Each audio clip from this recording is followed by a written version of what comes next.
Hello everyone, and welcome back to Russell's Movie Reviews, the show where I review stuff that's mostly pretty good, maybe one of the best movies of all time, or a film that absolutely sucked and should remain in the depths of hell. Now, last week we obviously discussed Batman Returns, released in 1992. Now we're going to be discussing the third live-action Batman film. Well, no, realistically this would be the fourth, but fuck it, you get what I mean. The third Batman movie in this quadrilogy, and that is, of course, Batman Forever, released on June 16th of 1995.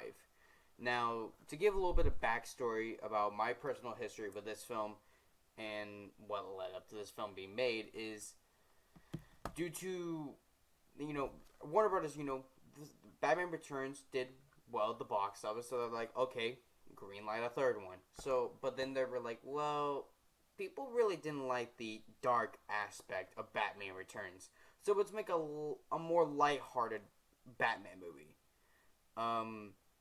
And I don't think it's the dark sort of aspect of Batman Returns that kind of made it really. I mean, yeah, people said back then that it was dark. Yeah, it's slightly darker than the first one, but the first one was still very dark for a superhero movie, and that did massively well in '89. So I don't honestly think it was the fact that it was too dark. I honestly kind of feel like it just kind of had a little bit of a weak story compared to the original. So that's why that's why I got the backlash that it did. But Warner Brothers was still like, let's make a more lighthearted Batman movie than we did with the last two attempts. Because it went good. And then the second film, man, that's debatable. So let's go for a lighthearted edge. So we get a lot more. It's a lot more lighthearted than the first two. There's a lot more colors than the first two. And to some people, this could be realistically the start of a whole new timeline for the Batman series. I personally don't agree with that, but we'll get to that later on.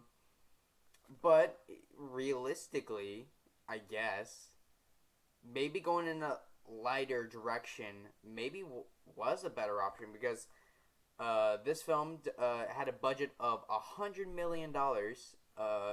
Domestically, it made around $184 million, and worldwide, it made over $366 million. Whereas you compare the second movie, Batman Returns, it only made $266 million worldwide. So maybe going for the lighter tone of this film maybe was a good option. But does that hold up in the film's actual quality? Well, we'll find out over the course of this review. And also, obviously, this is after the negative kind of backlash that Batman Returns got, Warner Brothers was like, okay, we'll go and do a third one, but no Tim Burton. So Tim Burton basically got kicked off the project and was made into, I think, a producer? Yeah, produced by Tim Burton and Peter Scott. So yeah, he got bumped down to a producer. And, yes. And so when Michael Keaton heard that news, he was like, fuck that, I'm out. So the studio was like, well, shit, we need a new Batman. They obviously found a replacement, and got the rest of the cast for this installment in the Batman series. And the plot for this film, even just saying it, is a more lighthearted than the last two. So Batman in this film, played for the first and only time by Val Kilmer, faces off against horribly scarred former district attorney Harvey Dent, aka TwoFace, played in this film by Tommy Lee Jones, and a disgruntled ex-Wayne Enterprises inventor Edward Nygma, aka the Riddler, played in this film by Jim Carrey, fantastic Jim Carrey, who wants to take revenge against his former employee by unleashing his brain-sucking machine on Gotham City. As the Kid Crusader also deals with tortured memories of his parents' murder with with help from psychologist Dr. Chase Meridian, played by Nicole Kidman. He also has to deal with the boy wonder, Dick Grayson, played in this interpretation by Chris O'Donnell. So even just saying that entire synopsis, you can tell this is a more light-hearted take on The Dark Knight. Not as lighthearted as like the '60s show, because there is still a lot of Tim Burton sort of designs, I guess, and feel that's in this film, but it's like with a little twinge of like a little twinge of lightheartedness. So yeah, and I don't think you could make. Back then, I don't think you can make a serious, maybe, interpretation of the Riddler. I mean, granted, you could have if Tim Burton was still attached to the project, because there has been a lot of speculation over the last few years about what a Tim Burton Batman 3 would be. Apparently, it was supposed to be called Batman Continues, and was supposed to have the return of Billy D. Williams as Harvey Dent, also known as TwoFace, because he did play Harvey Dent in Batman '89. And surprisingly enough, they were supposed to have Robin Williams as the Riddler. But obviously, Tim Burton was kicked off the project, and they hired both Tommy Lee Jones and Jim Carrey for their respective roles. Were they good? We'll talk about that in a little bit. But yeah, it's certainly a different sort of plot than your usual Batman affair that we've been used to. So yeah, I guess to go over the cast, because that's the only real logical step that we can go. So we obviously have Val Kilmer as Batman and Bruce Wayne. So what do I think of Val Kilmer's interpretation of Batman? I think he does fine. He's certainly not as good as Michael Keaton or Robert Pattinson or even Christian Bale, which I'm not really a big fan of. But in terms of his Bruce Wayne, it's kind of weak. I could get a little bit of hate for saying this to all the people who do like Val Kilmer as Batman, or as Bruce Wayne. It kind of just seems like he's playing himself. And trust me, I could say a whole lot about actors playing themselves in the role of Bruce Wayne next week. But at least I can give Val Kilmer credit that even though it does seem like he's playing himself, there is a lot of... it does show that he is trying to put on the character of Bruce Wayne and not just be himself. Unlike a certain other actor, George Clooney. But yeah, I think he's an okay Batman.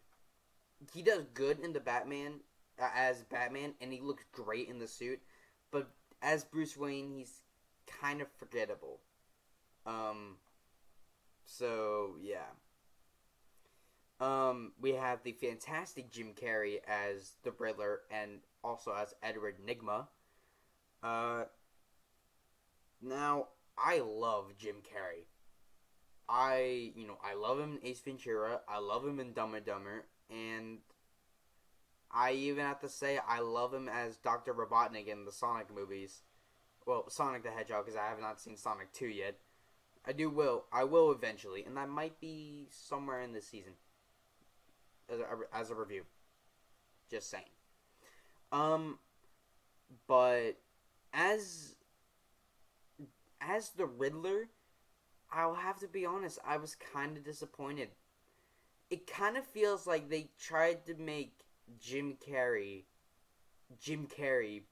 but like a G level, like a G-rated level, like Jim Carrey. And it's kind of weak. Because, when you see films like The Mask, Dumb and Dumber, Ace Ventura, that's like top level Jim Carrey. This film, it kind of just seems like, you know, it just seems like a very watered down interpretation of Jim Carrey. Which I guess Grantley by this point, his popularity was waning a bit. Because you gotta think, Ace Ventura, The Mask, and Dumb and Dumber were all released in 1994, which were massive successes. So by 1995, he was on like top level, but after this film came out, he kind of just got, I think, he got a lot of kind of like backlash because he was like, it's just the same character that he's been doing for the last like 3 films. Like, what's the point of going to see him in this movie when he's gonna act exactly the same? So it's kind of disappointing that it's just a watered down version of a character that we've already seen done so much and so well before this film.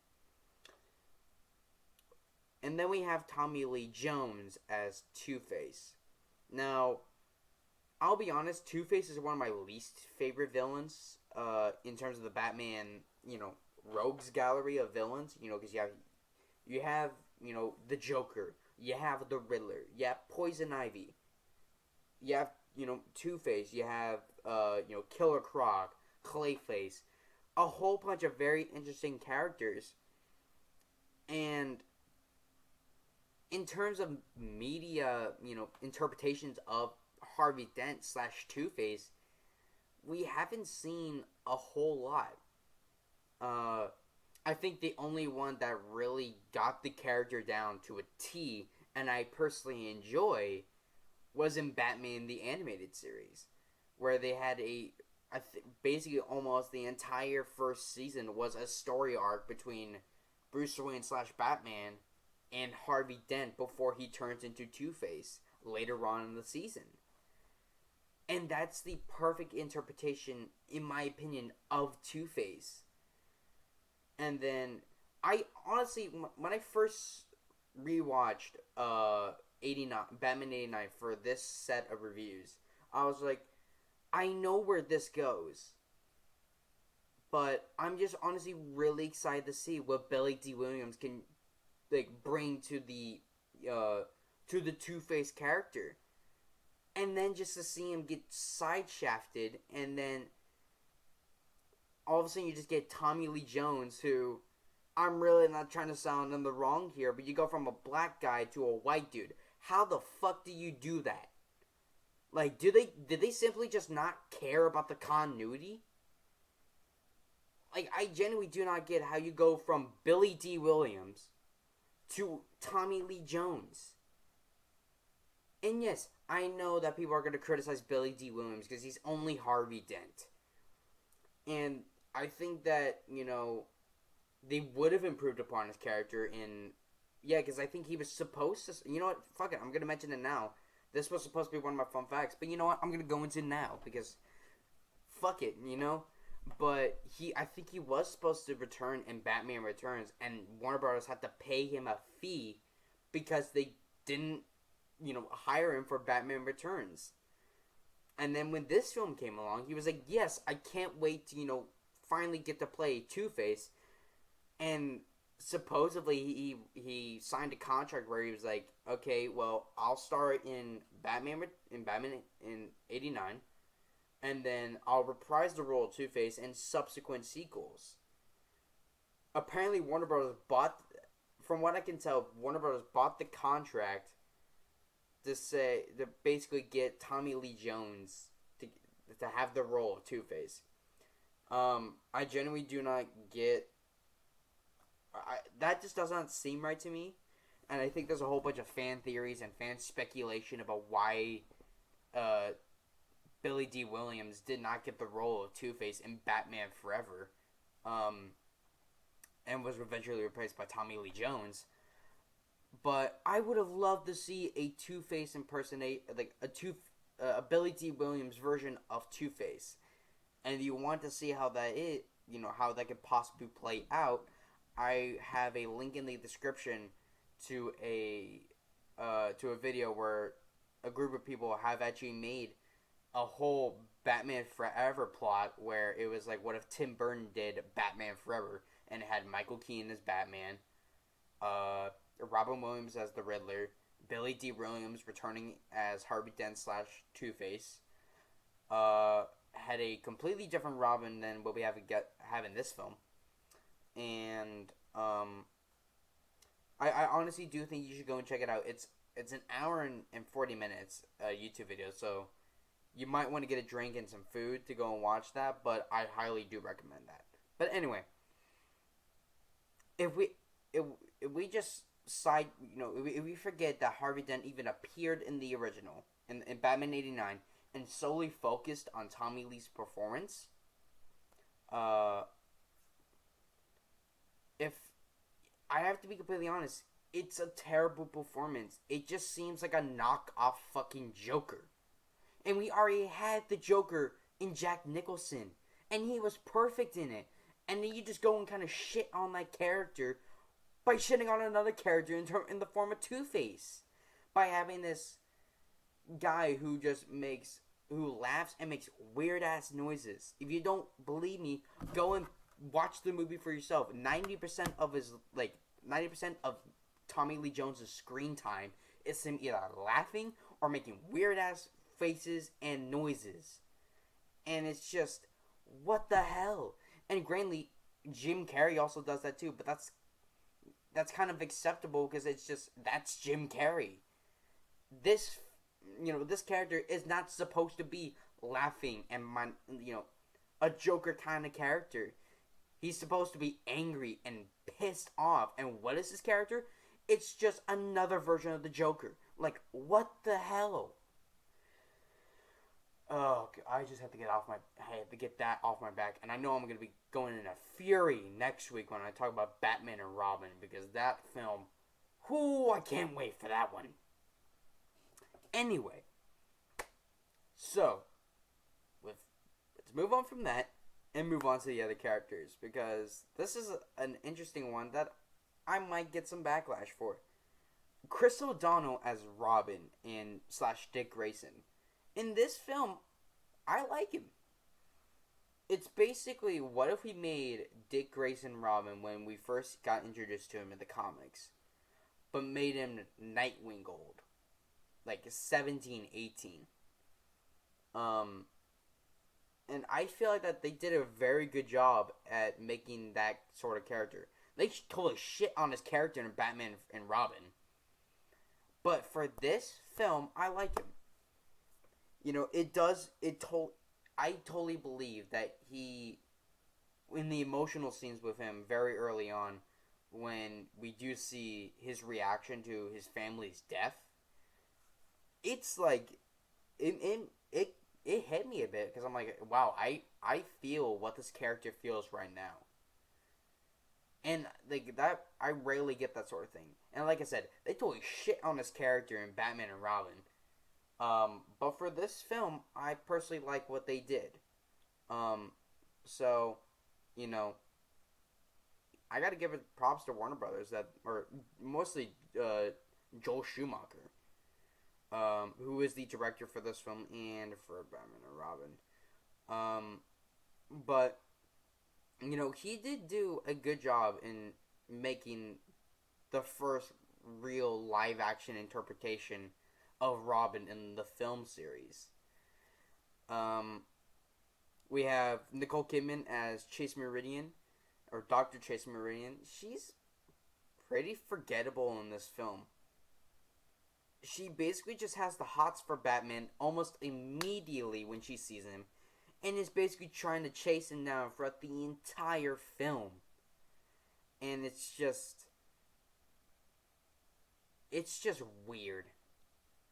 Like honestly, comparing the scenes that she has with Batman versus the scenes that she has with Bruce Wayne, it seems like I'm watching two completely different films. The scenes with Bruce Wayne that she has seems like a legitimate movie, like a Batman movie. The scenes that she has with Batman, on the other hand, it literally seems like they are both in some raunchy sitcom. And it's really fucking weird. It's like you have this whole serious tone between her and Bruce Wayne, and then you hit full fucking breaks with those Batman scenes, and it's just like, what the hell? So it really boggles the shit out of me why they just have her, or these character jumps for her, where she's like, oh, I can try and help you with these roles, but also I want Batman's babies, and it's just like, what the shit got into you? Ugh. And I know it seems like I'm hating on this movie, but I'm not. I actually do think it's a good movie. There's just a lot of things about it that are either like annoying or just straight up bad. So yeah. Um we have, and then we obviously have the returning cast members of, Pat Hingle as, Commissioner Gordon, and Michael Goff as Alfred Pennyworth. Um and honestly, Alfred has one of the funniest lines I think in all the Batman series in terms, films, animated film, animated series, films, whatever. It's at the very beginning when you see, Bruce suiting up, um, and then like he calls in the Batmobile. It rises up and it zooms in on Batman, and it's like, oh my god, it's Batman, and it just cuts to fucking Alfred, and he just goes, could I persuade you to take a sandwich with you, sir? I'll get drive-through. And it's just like, I fucking died of laughter. It's stupid, but it's fucking hilarious. So, it's not, this film is funny. Like, in some, like, when the jokes hit, which there's rarely jokes, but most of the time, they hit, and they're funny. It's not like Batman and Robin, where it's like, there are so many jokes throughout, and it just makes me want to fucking die inside. No, but when the jokes hit when there are jokes in this film, and again, there are rarely any, they hit very good, and they are funny. But again, it's not like Batman or Robin, where it's like there's like so many. It seems like almost one joke every second, and yet it's mind-grainingly irritating. But this film is funny. I can fully admit that right now. Most of the time though, yeah, it's basically. Um, but yeah. So yeah, I guess to go over, well, yeah, I guess to go over favorite scenes. See, it's kind of hard for this one too, because it's like there's so much random there's so much random shit that happens in this film that it's like I can't keep track of all of it. Um, but well, I guess one thing to mention is that they kind of re reinvent Batman's backstory. Because we obviously had Batman's backstory in the '89 film where the Joker killed his parents, but in this film, it kind of goes back to the regular story outlet where, well, in this film, in this interpretation, we don't know who the killer is. Whereas in most interpretations, we know most of the time we know it's Joe Chill, or in '89 it's Jack Napier. Um, but in this film, it's left ambiguous. Like it's almost the exact same shot of young Jack Napier holding the gun, from the original. It's almost that exact same shot, but I believe it's a completely different actor. Um, but yeah, they completely reinvent it, and I do not get why. And that's another part of what that's another like key point where people think like, oh, this is a completely new timeline, compared to the Tim Burton ones, because it's like they reinvent Batman's backstory, so it must be a new timeline, and it's kind of just like, yeah, I guess you can see that, But for me personally, it's just like, oh, let's dive back into Batman's backstory, and how that could affect him, like, on like such an emotional level. So yeah, and so I don't get why they did it.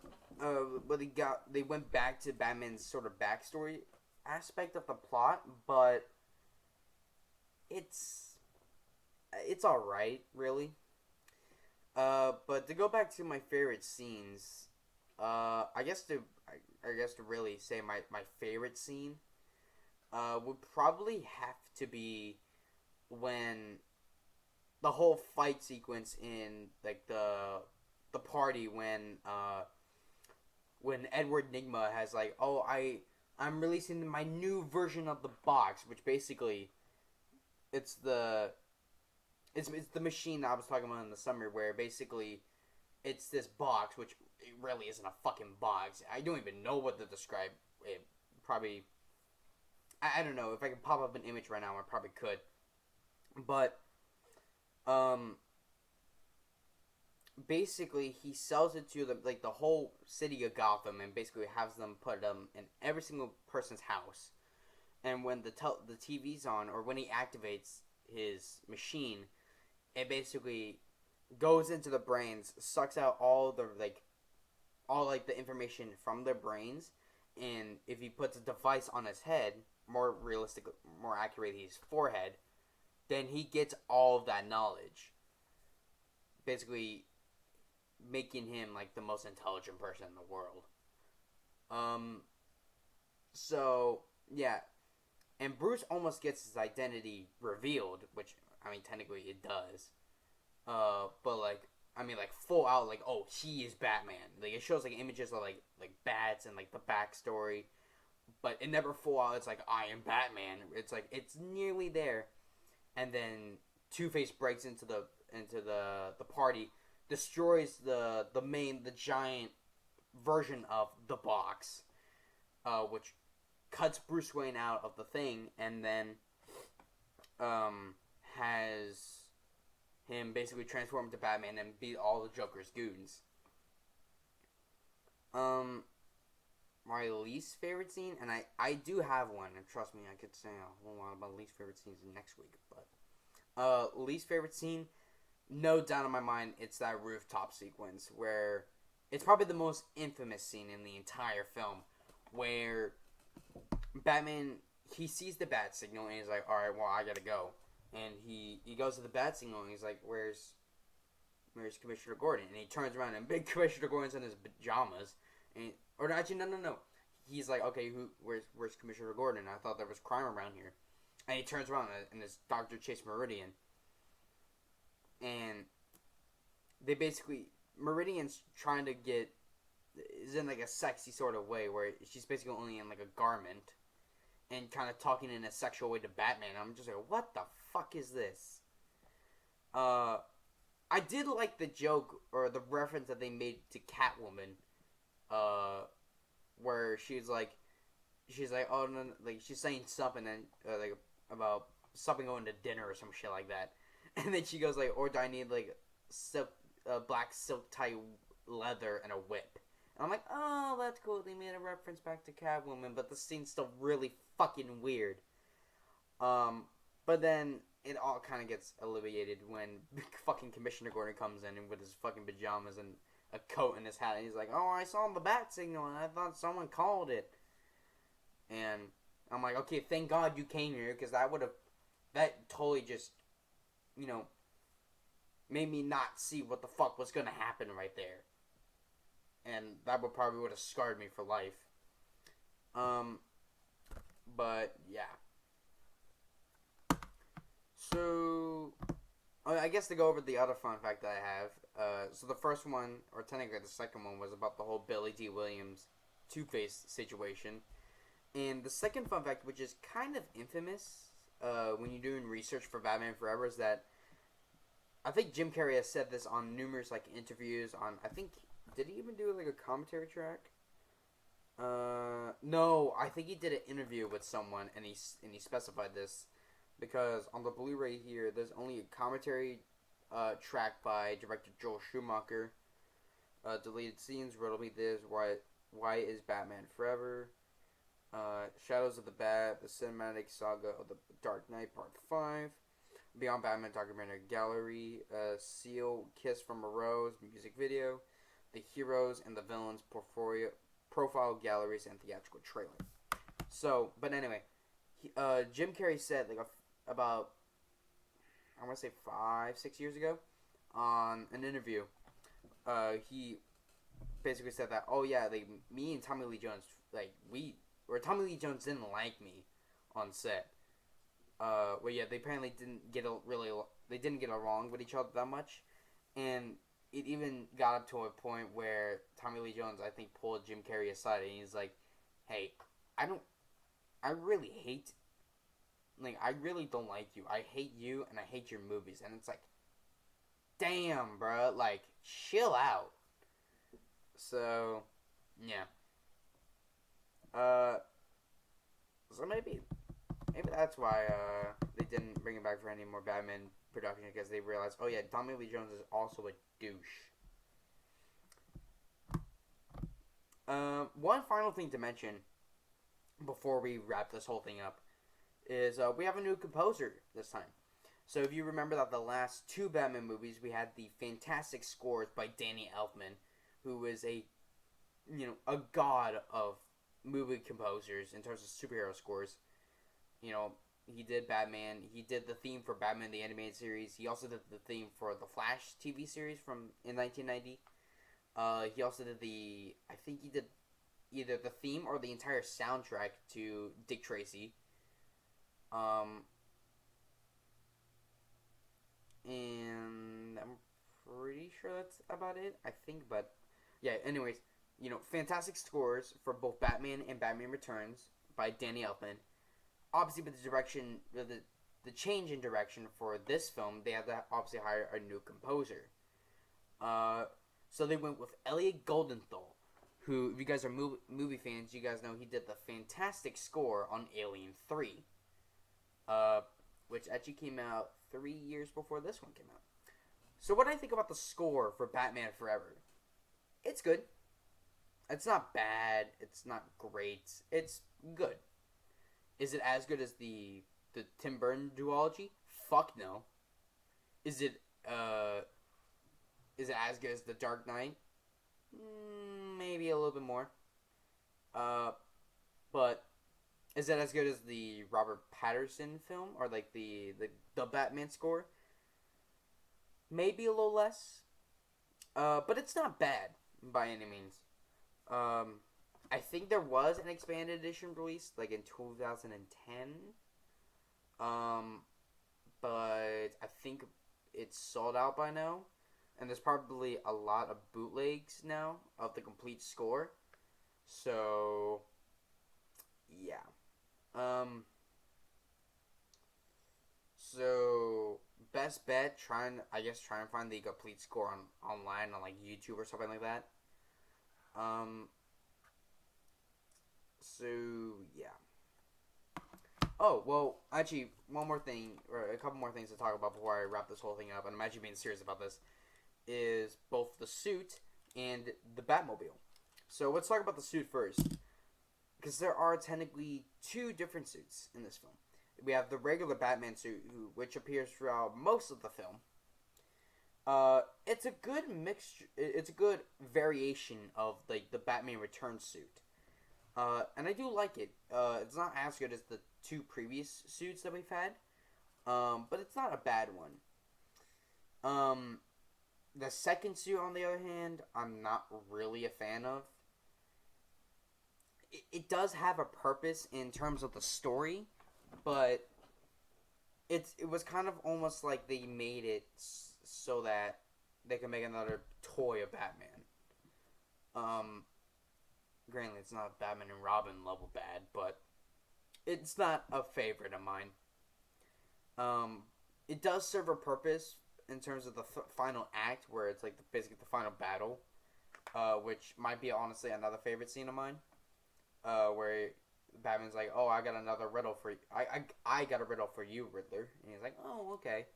And I forgot what the riddle was. It was like, "I see without seeing," or some shit like that.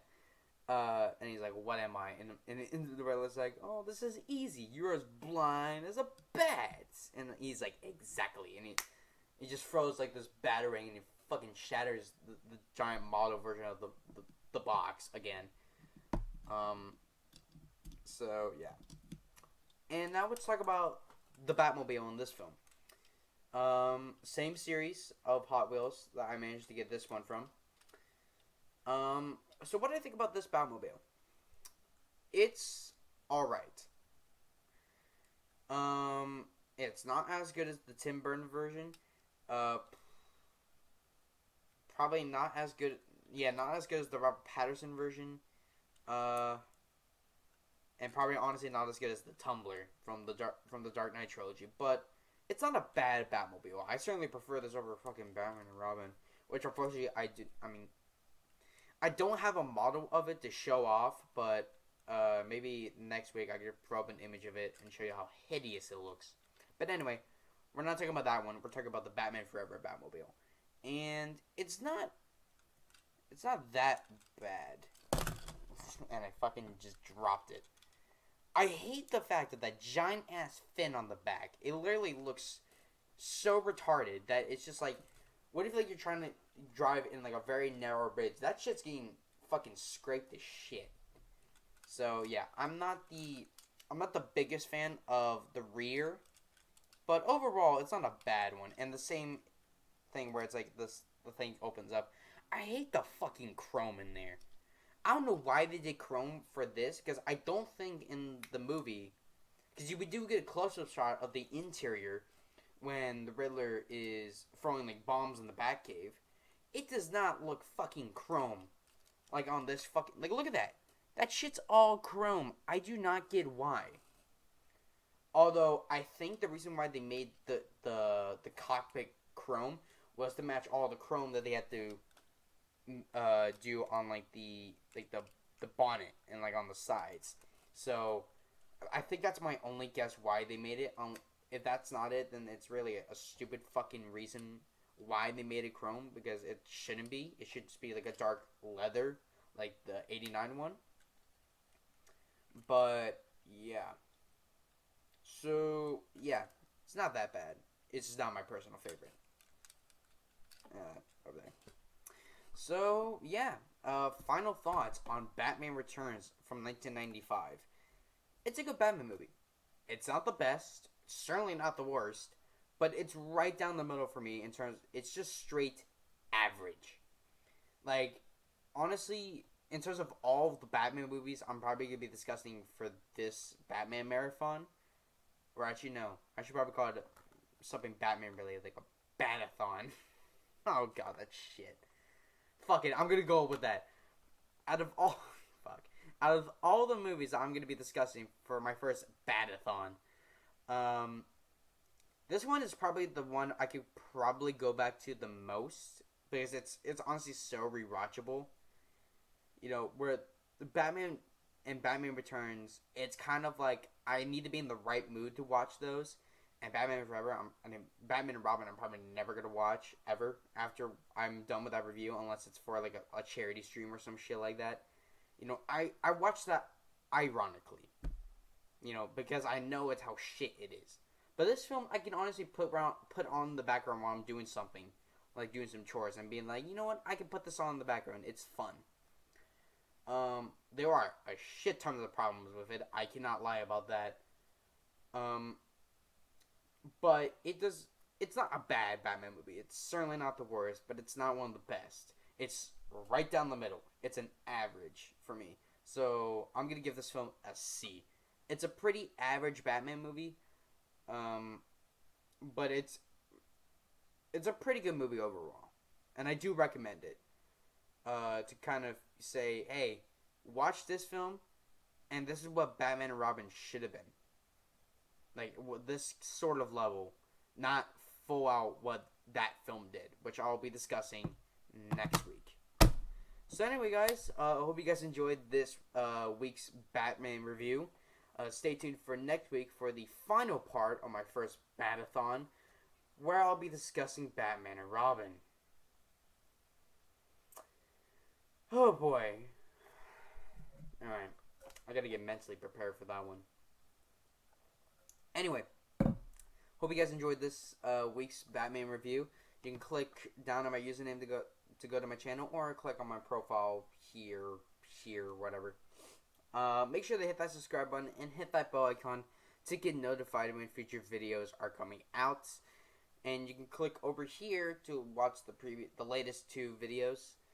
Also check out the Super Mario Galaxy 2 Let's Play I'm doing with Oddboy. We're actually getting close to the end right now. I think we're on, at the time of this recording, we're going to be doing World 4 Green Stars. So, stay tuned for that. But yeah, that's really all I got to say. Stay tuned for next week for Batman and Robin, and go and check out Franco's channel for other cool Let's Plays, and for our Galaxy 2 Let's Play. So yeah, see you guys next week for the bane of my fucking existence. Okay, never mind. I'm not gonna spoil it.